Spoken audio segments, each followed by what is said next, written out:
नमः शिवाय। प्रिय दर्शकों, इंसान को अलार्म नहीं बल्कि उसकी ज़िम्मेदारियाँ जगाती हैं।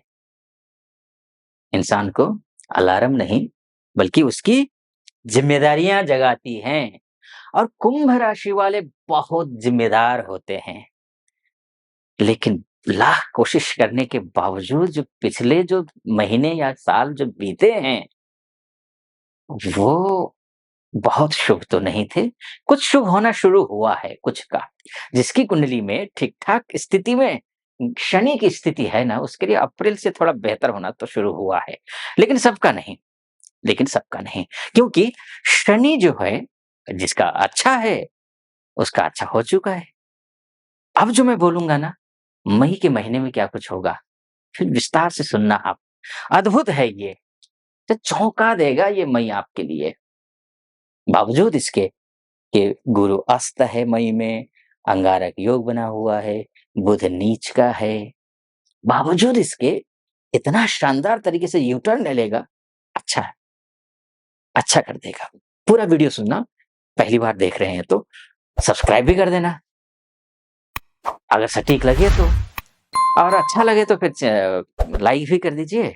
और महादेव का भक्त हूँ, कृपा आप पर भी बनी रहे ऐसी मेरी कामना। तो ओम नमः शिवाय 5 बार या 11 बार अवश्य लिख दीजिएगा, या फिर जो भी मनोभाव है वो आप व्यक्त कर दीजिएगा। कुंभ राशि वालों के लिए सबसे पहले तो आप ये समझ लीजिए, जो शुक्रादित्य योग है ना, ये शानदार है। भाग्येश हो करके भाग्य स्थान को देख रहा है, ये आपके लिए बोनस है। ये आपके लिए बोनस है। आप अगर जॉब करते हैं और किसी भी सेक्टर में आप जॉब करते हो, एमएनसी में करते हो या फिर डोमेस्टिक लेवल का डोमेस्टिक कंपनी में जॉब करते हो, या फिर विदेश जाना चाहते हैं, या फिर विदेश में रह रहे हैं, संघर्ष कर रहे हैं, लेकिन अब का जो मई का महीना है ना, ये आपके लिए भाग्येश हो करके भाग्य स्थान को देखना, और भाग्य अच्छा हो तो क्या कुछ नहीं हो सकता है। यानी कि जो कुछ भी आप कर रहे हैं उसमें भाग्य साथ देगा। एक तो ये है। दूसरी बात ये है, अगर आप व्यवसायी हैं, आज जॉब वालों को एक बात थोड़ी-सी और कह दूँ, अगर इंटरव्यू की तैयारी कर रहे हैं या फिर जॉब चेंज करने की सोच रहे हो, तो आपके लिए शुभ है, अच्छा है ये मई का महीना। कुछ प्रमोशन के योग भी दिख रहे हैं। बशर्ते कुछ उपाय बताऊँगा, उनको फॉलो करना, वो रिज़ल्ट आपको अधिक मिलेगा उससे। अन्यथा क्या होता है कि ग्रह योग बनते हैं, लेकिन अगर ग्रह कमज़ोर हो कुंडली में और हम उसका उपाय नहीं कर रहे हैं, तो फिर वो फल मिलता नहीं है। तो आपको करना क्या है, जो उपाय बताऊँगा उसको फ़ॉलो करना है, ठीक? अब देखिए, बिज़नेस वालों की बात कर लेता हूँ। बिज़नेस का जो ग्रह है, वैसे तो बुध बनिया ग्रह होता है। बुध जो है व्यवसायी है, बुद्धि का है, वाणी का है बुध, वो नीच का है। तो सतर्कता तो आपको व्यवसाय में, लेन-देन में विशेषकर बरतनी है। एक दूसरी बात ये है कि अंगारक योग बना हुआ है। चलिए मैं अंगारक योग के बारे में कुछ देर में बताऊँगा। लेकिन आप सूर्य के माध्यम से आपका बिज़नेस कैसा चलेगा ये आप समझ लीजिए। कुछ सावधानियाँ हैं जो मैं आपको बाद में बताऊँगा। बिज़नेस आपका जो है सूर्य उच्च का हुआ है देखिए। बिज़नेस कारक ग्रह उच्च का है और शुक्रादित्य योग बना रहा है। तो इसका मतलब ये है कि जो भी व्यवसाय आप करते हैं, छोटा हो, बड़ा हो, इम्पोर्ट एक्सपोर्ट करते हो, ऑनलाइन बिज़नेस करते हो, मैन्युफैक्चरर हो आप, या फिर किसी भी क्षेत्र में हो आप, शुभ है आपके लिए, अच्छा है, क्योंकि सूर्य का उच्च का होना अत्यंत शुभ माना गया है। और खासकर मैं बोलूँगा शुक्रादित्य योग में होता क्या है कि पैसे अगर ब्लॉक हुए हैं, तो वो ब्लॉक हुए पैसे मिलते हैं, वो आपके पास आएँगे।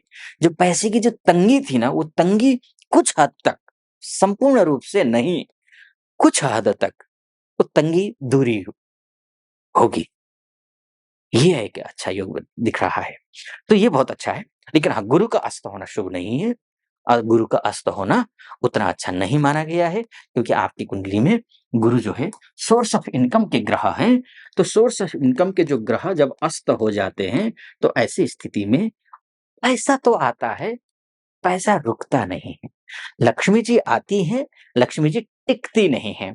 तो टिकाने के लिए लक्ष्मी जी आए हैं तो बस पैर पकड़ लीजिए, जाने मत दीजिए। कहने का तात्पर्य अनावश्यक खर्चा तो बिल्कुल मत करिए, ये ध्यान रखिएगा एक। दूसरी बात अब आता हूँ मैं, ये जो 3 ग्रह यहाँ आपको दिख रहे हैं ना, ये खतरनाक है, पूरे महीने, ये खतरनाक है। क्योंकि जो मंगल और राहु का जो अंगारक योग बना हुआ है ना, ये पूरे महीने है। और राहु मंगल में होता क्या है, ये भी आप समझ लीजिए। अंगारक योग मतलब क्या होता है कि अंगार, कहते जलता हुआ, दहकता हुआ अंगार, अगर हथेली में ले लेंगे, तो हथेली जल जाएगी। अगर उसको ठंडा करके आप जो है ना हथेली में लेंगे, तो हथेली काली हो जाएगी। यानी कि हर तरफ से परेशानी, संकट है, ठीक? और संकट कैसे आएगा ये आप समझ लीजिए। संकट आने का एक ही तरीका है, जिससे आ सकता है, आप स्वयं के दुश्मन हो जाएँगे। आप इतना अधिक गुस्सा करेंगे, वाणी प्रभावित हो जाएगी आपकी। आप जहाँ जो शब्द नहीं बोलना चाहिए, वहाँ वो शब्द बोल करके गुड़-गोबर कर लेंगे। तो गुड़ का गोबर नहीं करना है। भाषा ठीक रखनी है, मधुर भाषा रखिए, सोच समझ कर बोलिए। क्या बोल रहे हैं, ऐसा मत बोलिए। जो बोलने से आप हर्ट होते हैं, जिन शब्दों से आप हर्ट होते हैं, तो वो शब्द दूसरों को मत बोलिए। आत्मनः प्रतिकूलानि परेषां न समाचरेत्।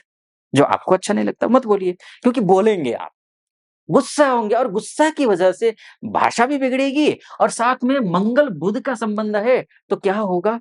बुद्धि प्रभावित होगी और बुद्धि से काम बिगड़ेगा, यानी कि आप बुद्धि से काम नहीं करेंगे। तो ऐसे में करना क्या है, अब ये समझ लीजिए। हनुमान जी की पूजा तो आप करते ही होंगे, जितने भी आप लोग मुझे वीडियो देख कर के कॉल करते हैं, तो उनसे मैं पूछता हूँ, वो ज़्यादातर बताते हैं हनुमान जी की पूजा करते हैं, तो आप भी करते होंगे। तो नहीं करते हैं तो शुरू कर दीजिए, करते हैं तो अच्छी बात है, कंटिन्यू बनाए रखिए। दूसरी बात ये है, कोई भी काम करना हो, गणेश जी की उपासना कीजिए सबसे पहले, ये ज़रूरी है। गणेश ओम गं गणपतये नमः, ओम गं गणपतये नमः। मन ही मन में जप करिए, उसके बाद काम शुरू कीजिए। उसके बाद जाकर के स्थिति ठीक हो जाएगी। तो गुस्सा नहीं करना है, बुद्धि को बराबर बनाए रखिए। बड़े से बड़े जो आपसे बड़े हैं, उनसे आप सलाह लीजिए, फिर काम कीजिए, एक। और पैतृक संपत्ति को लेकर के विवाद हो सकता है या फिर परिवार में ही, कुटुंब में ही झगड़े बढ़ सकते हैं, बढ़ने नहीं देना है। ये 2-3 चीज़ें ध्यान रखना है। बाकी बहुत अच्छा समय है, सब कुछ बदल सकता है, चौंका देगा, मेहनत कीजिए। फिलहाल ये तो मोटा-मोटी तौर पर है।